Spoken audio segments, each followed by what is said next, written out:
आइए साथियों, यह समझने का प्रयास करते हैं कि प्रकृति कैसे अनंत संभावनाओं के द्वार खोलती है। यदि कोई यह कहे कि अमुक कार्य मैंने किया, तो उसे यह भी नहीं भूलना चाहिए कि वह भी प्रकृति का ही एक हिस्सा होता है और वह निमित्त मात्र है। इसके जरिए यदि कोई कार्य संपन्न हुआ है, यह उसके लिए खुशी की बात है, परंतु वह अपने आप को प्रकृति से अलग नहीं कर सकता। वह जहाँ है अपने जैसे दूसरों को प्रभावित तो कर सकता है, लेकिन प्रकृति उसी समय इस अंतरिक्ष और ब्रह्मांड में उस जैसी अनंत प्रक्रियाएं संपन्न करा रही होती है।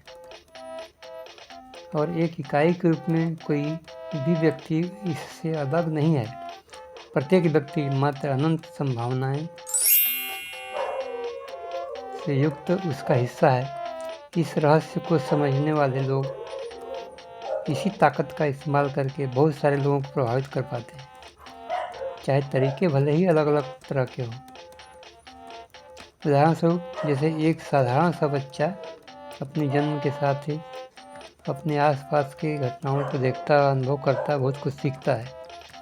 कालांतर में वह बहुतों को अपने सीखे हुए ज्ञान से प्रभावित करते हुए उनका पथ प्रदर्शक, गुरु, मुक्तिदाता, मार्गदाता आदि बन जाता है।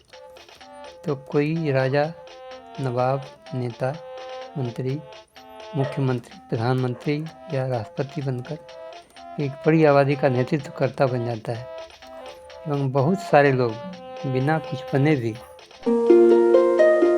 प्रकृति के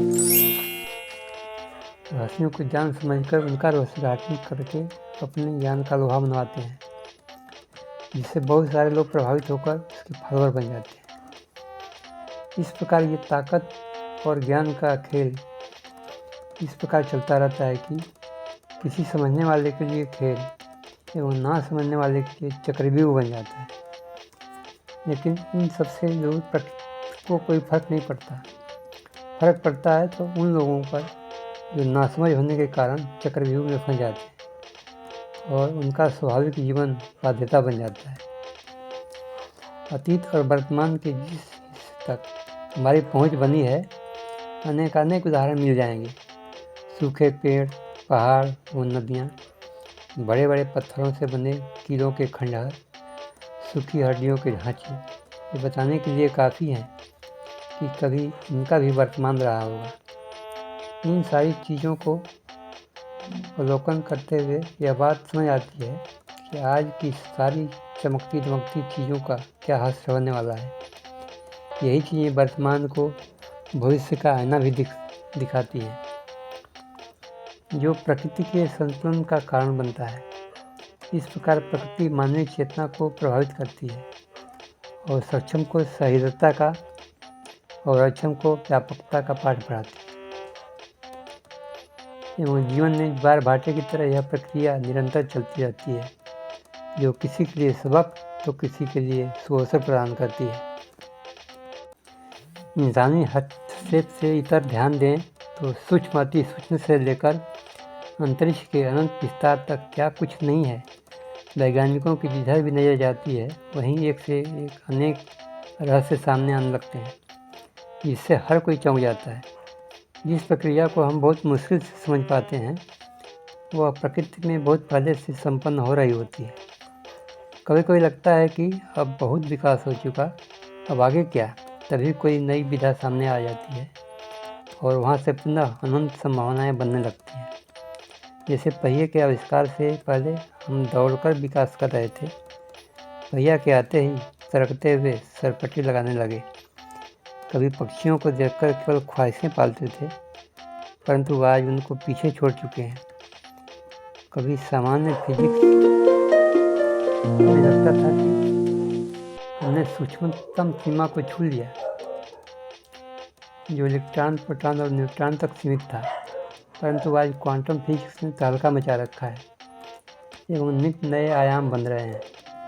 कभी अंतरिक्ष में हमारी जानकारी सौरमंडल तक थी, अपनी एक आकाश गंगा तक सीमित थी। आज पता चल रहा है कि असंख्य आकाश गंगाएं एवं असंख्य तारामंडल हैं। नित्य नए ब्लैक होल की जानकारी मिलती जा रही है। इन सब को साधने समझने के लिए क्लस्टर सुपर क्लस्टर तक जा पहुँचे हैं। विभिन्न देशों द्वारा नित्य नए अंतरिक्ष मिशन लॉन्च किए जा रहे हैं। आखिर प्रकृति ने चाहे कोई भी क्षेत्र क्यों न हो, कितना विस्तार दे रखा है। आखिर इंसानी जीव के रूप में हम भी हैं, तो उसकी रचना हम भी कहाँ हार मानने वाले हैं। अपनी सोच विचार के हिसाब से हर रहस्य को उजागर करने के लिए लगे हुए हैं। हमारा सुपरिचित डायलॉग है कि जब तक फोड़ेंगे नहीं छोड़ेंगे नहीं। तो आइए प्रकृति के विभिन्न आयामों के साथ एक इंसानी हमसफ़र के रूप में हम क्या कुछ कर रहे हैं, एक नज़र डालते हुए आनंद उठाते हैं। आइए इस अंतरिक्ष यान में बैठकर एक नई गैलेक्सी की सफ़र पर चलते हैं। धन्यवाद।